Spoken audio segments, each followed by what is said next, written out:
Hi, Dedrick. How you doing? Okay, so let's look at your materials. This is really important. Ceramics and clay. You have to talk about it. Describe ceramics. What are you using? What is the process?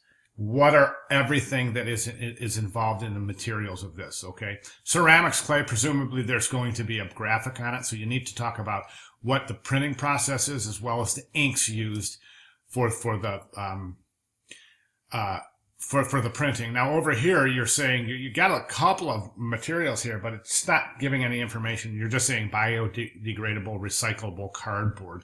Well, you really should get in there and tell us exactly what kind of cardboard, what percentage post-consumer fiber you're using. And then you talk about rubber and plastic substitutes for stands and supports. Well, what substitutes? I mean, this is a materials list. This is it.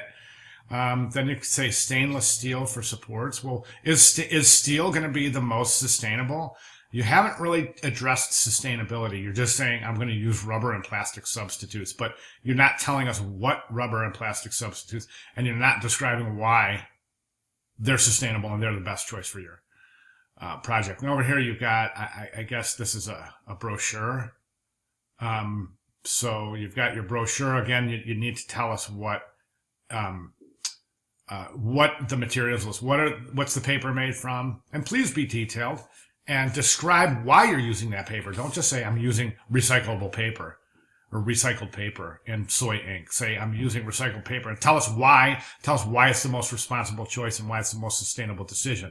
Do the same thing with your ink. Don't just say I'm using soy ink. Tell us why you're using soy ink. What kind of soy ink? What percentages of vegetable based ink is it, and what is the reduction in VOC by using organic ink? So in other words, give us some facts, give us some stats, some facts and figures here. Start to try to point to some research and show us that you've researched instead of just said, okay, this is going to be biodegradable. You see what I'm saying?